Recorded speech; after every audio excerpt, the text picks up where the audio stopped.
Mbagala.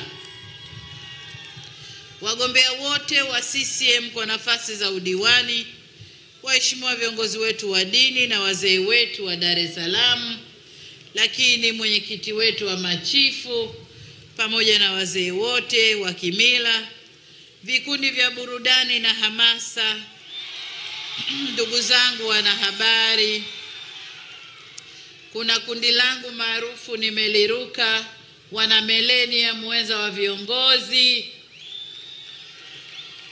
asanteni sana. Ndugu wananchi, CCM oyee!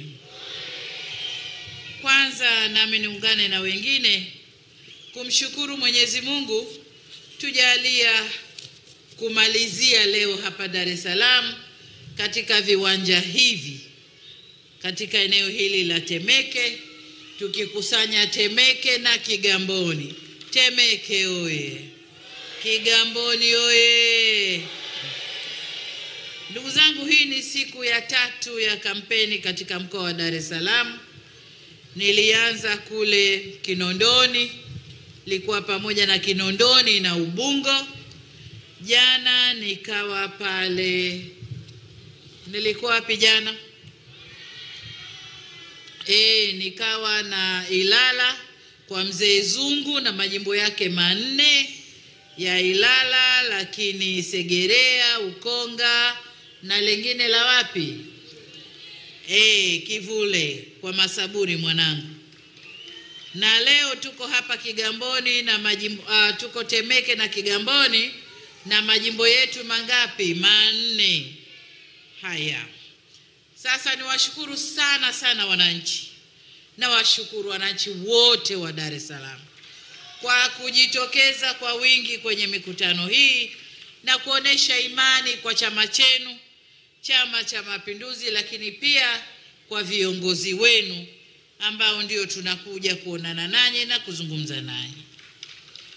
Niseme kwamba wilaya za Kigamboni na Temeke ni wilaya zenye ukuaji wa kasi wa idadi ya wakazi unaoenda sambamba na uhitaji wa huduma mbalimbali. Kwa upande wa pili, wilaya hizi ni mwenyeji kama alivyosema katibu mkuu wa viwanda, miradi mikubwa ya viwanda na pia bandari ya Dar es Salaam na maonesho ya kimataifa ya Dar es Salaam na mambo mengi ndani ya Dar es Salaam, bila kusahau uwanja wa michezo wa Mkapa. Haya ni maeneo muhimu sana kwa uchumi wa mkoa wa Dar es Salaam na kwa nchi kwa ujumla. Sasa tumezungumza hapa, tumesikia mambo kadhaa ambayo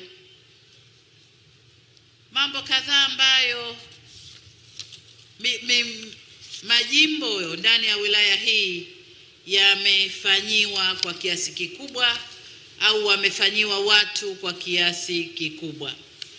Sasa mimi sitarudia yale yote ambayo yamezungumzwa, lakini nataka nigusie kidogo kwamba waasisi wetu, baba yetu Mwalimu Nyerere alituambia ili nchi ipate maendeleo ni mambo 4: watu, ardhi, siasa safi na nini, na uongozi ulio bora ndani ya nchi.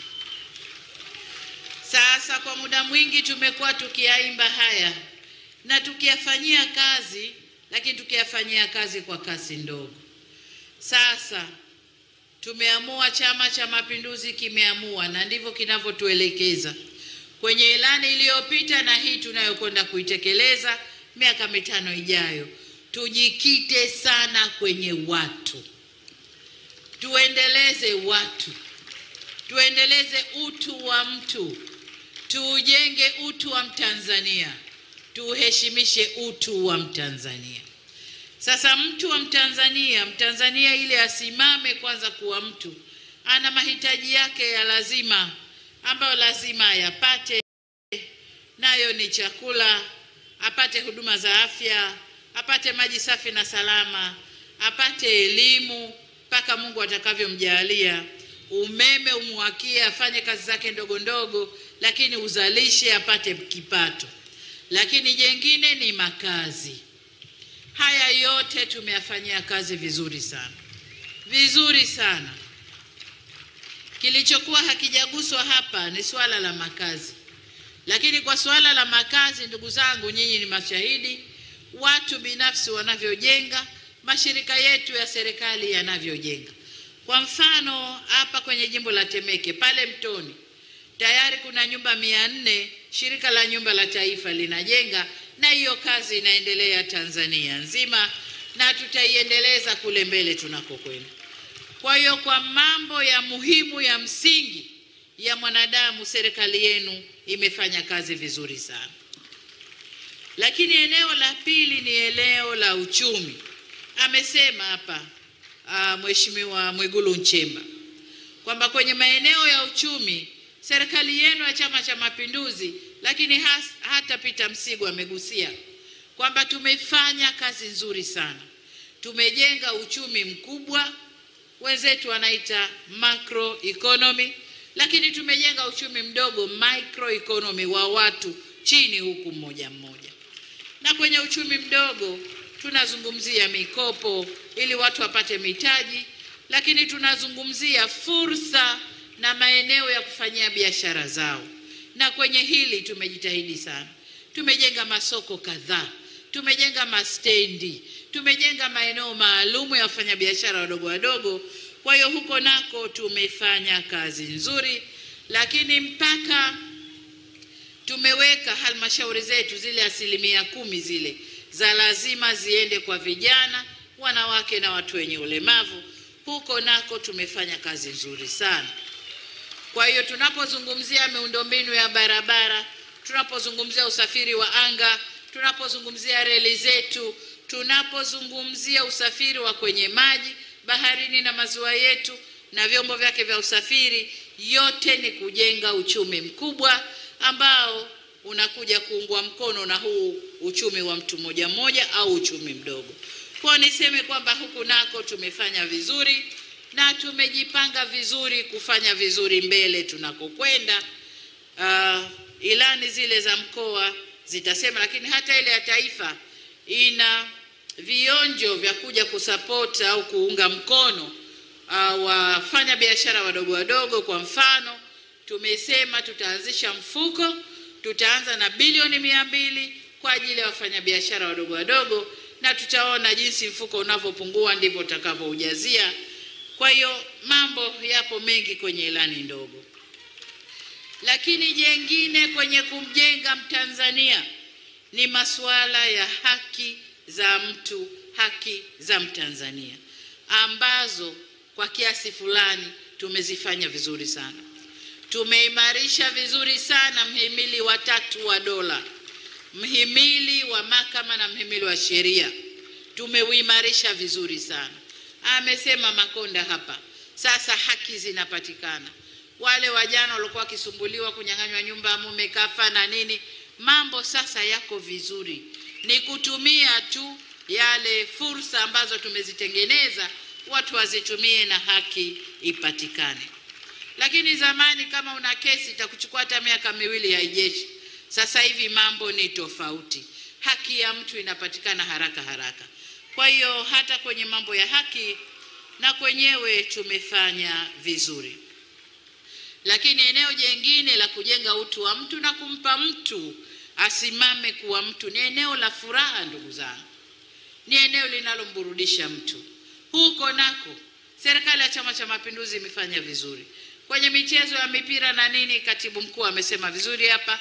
Lakini leo tuna makundi ya wasanii wa aina mbalimbali, wa maigizo, wa muziki, wa nini, wote wanafanya kazi, wanapata riziki zao na watu wanafurahi.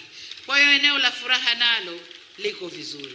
Lakini eneo la furaha, kama unakaa pazuri, unakula vizuri, afya nzuri, maji unayapata, umeme unaona, unapotaka kuwasha TV unawacha, furaha ipo tu. Ipo tu. Ukitaka haki yako umeipata, michezo unacheza, furaha ipo tu. Kwa hiyo kwa eneo hilo nalo tumefanya vizuri na tunajipanga kufanya vizuri zaidi. Eneo jengine ni uhuru wa mtu. Uhuru wa mtu kama ilivyo kwenye katiba yetu ya Jamhuri ya Muungano wa Tanzania. uhuru wa maisha, uhuru wa kusema, uhuru wa kujumuika, uhuru wa nini? Uhuru usio kwenda kinyume na mila na desturi zetu kama Watanzania. Huo tumewaachia na utu wa Mtanzania unasimama vyema. Lakini eneo jengine na la mwisho nalotaka kulizungumzia ni maendeleo jumuishi. Ndugu zangu, zamani watu wakipenda kujiita sisi wanyonge, ndugu zetu wenye ulemavu sisi wanyonge, mwenye ulemavu wa ngozi sisi wanyonge, na walikuwa wanyonge kweli, sababu wao ndo walifanywa mtu anataka bahati kamkamate mchinje mkono upeleke, upumbavu mtupu. Lakini leo yote hayo hayapo. Leo wanapata fursa na haki zao kama anavyopata fursa mtu mwingine yoyote Tanzania. Nilisema juzi kwamba tunatekeleza maazimio ya kimataifa na sheria zetu za ndani, kwamba hakuna mtu anayeachwa nyuma kwenye sekta zote. Tumewaangalia wenzetu wa makundi maalum na mahitaji maalum katika sekta zote. Hatujafanya 100%, lakini kazi inaendelea.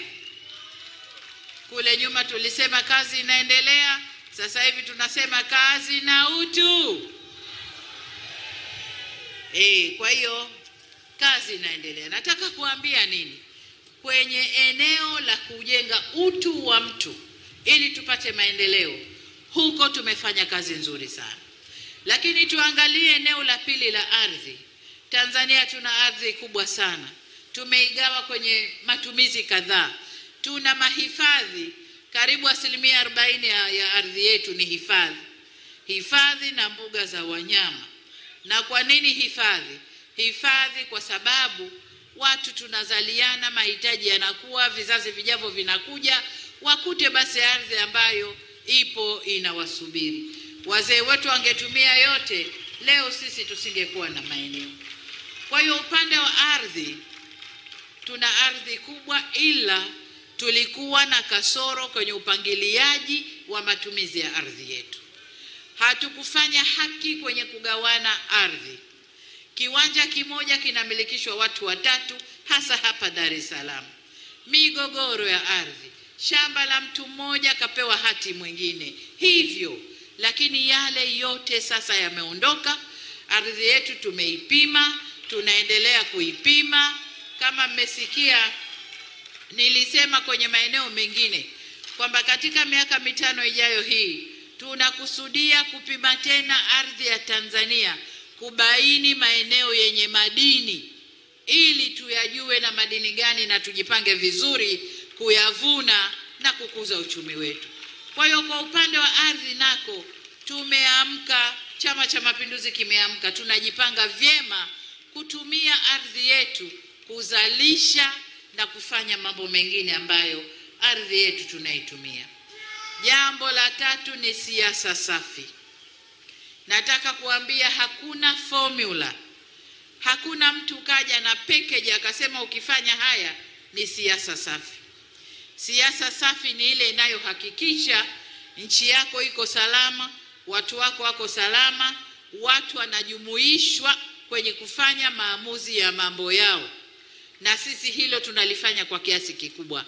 Tunaunda makamati mengi tu yanapita kwa wananchi, kuwahoji na kuwauliza na kutaka maoni yao. Hata tulipotengeza dira yetu ya miaka 25 ijayo, tumerudi kwa wananchi kutaka maoni yao. Wanataka Tanzania ina gani miaka 25 inayokuja? Maoni yao ndiyo tumekaa kitako na kuandika dira yetu. Lakini hata panapotokea mazonge ndani ya nchi, tunatengeneza tume zinakuja kuwauliza, mnatoa maoni yenu. Hiyo ndiyo siasa safi. Wananchi wanajumuishwa kwenye mambo yanayowahusu, wako salama, usalama wa raia na mali zao. Hiyo ndiyo siasa safi, ndugu zangu. Watu hawagombani, hawapigani. Hiyo ndiyo siasa safi. Mnapokerana, mnapoudhiana, mnaitana, njoni tukae, tuyazungumze. Kwani kuna nini? Tuelewane, twende pamoja. Hiyo ndiyo siasa safi. Sasa kwenye uongozi bora, Mimi nadhani ni yule mtu ambaye ameyakusanya yote matatu hayo, akaenda nayo vizuri na nchi ikaenda mbele kama tunavyokwenda Tanzania hivi. Kwa nini nimeyasema haya? Haya ni mambo ambayo Mwalimu Nyerere alituambia, na toka wakati huo serikali zetu zimekuwa zikitekeleza haya kwa viwango tofauti. Nataka kuhakikishia vijana wa Kitanzania, wazee wenzangu wanayajua, lakini vijana wa Kitanzania msidanganywe.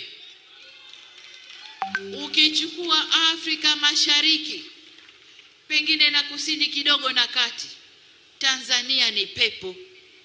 Hapa upo kwenye nchi yenye jina, yenye sifa zake, yenye kuendeleza watu wake. Msidanganywe. Wale walioko huko nje huko wasiwadanganye.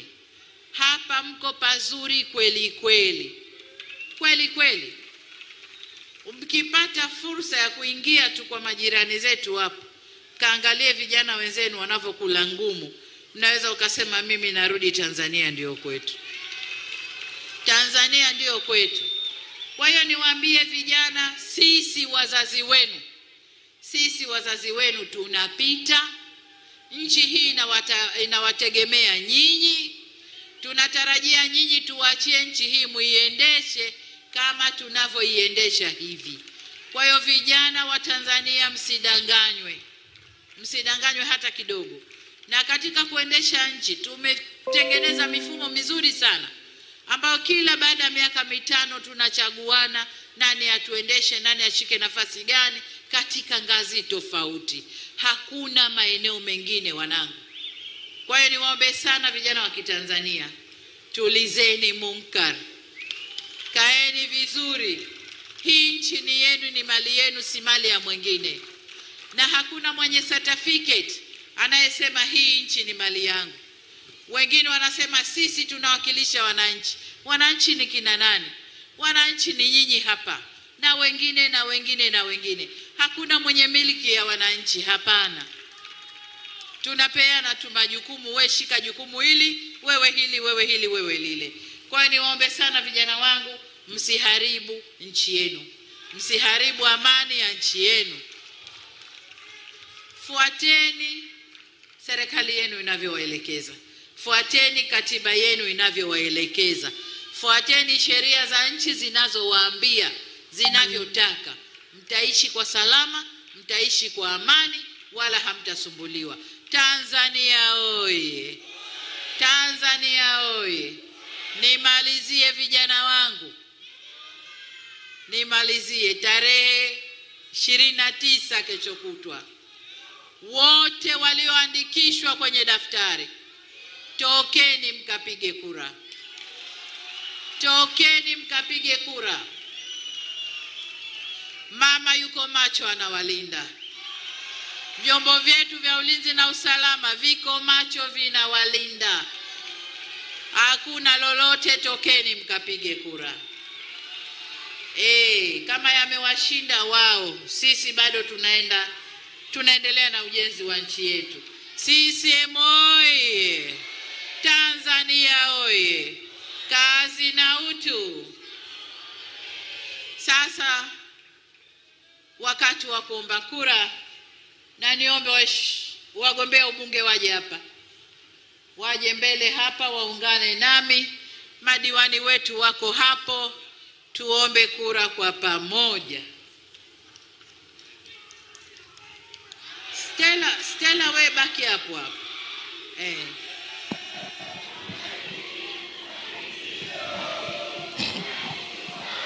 CCM oye!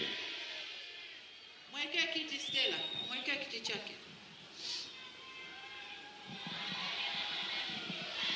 CCM oye!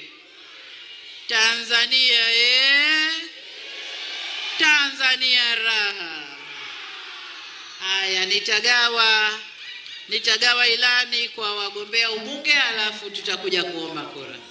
Ilani ambazo mgombea urais anagawa kwa wagombea ubunge ni mkataba baina ya Chama cha Mapinduzi pamoja na wananchi wa mkoa wa Dar es Salaam wakiwemo wa hapa Temeke pamoja na Kigamboni.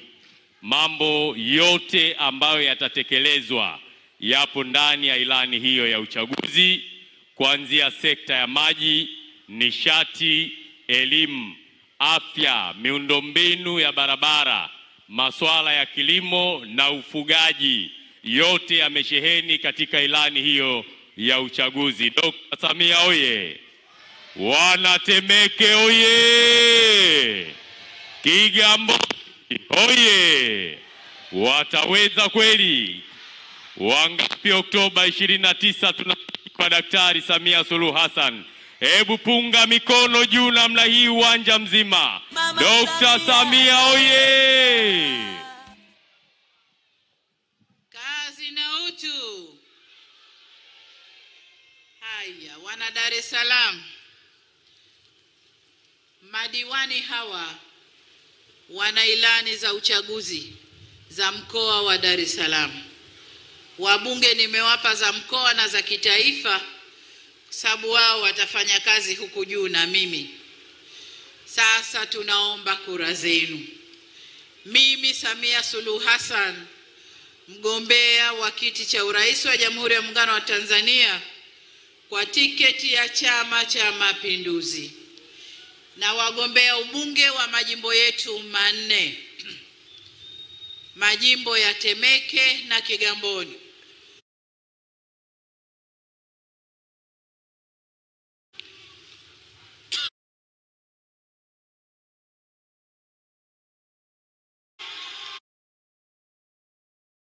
Aya, ngojeni. CCM oye! Aya, CCM oye! Asa sisi mafungu matatu kwa heshima na taadhima. Tunaomba tarehe 29. Tunamwomba Mwenyezi Mungu atuamshe salama na furaha. Wale wote tulioandika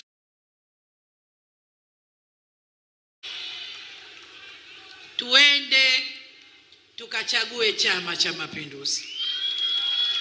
Tukachague rais wa Jamhuri ya Muungano wa Tanzania, wabunge na madiwani kutoka Chama cha Mapinduzi.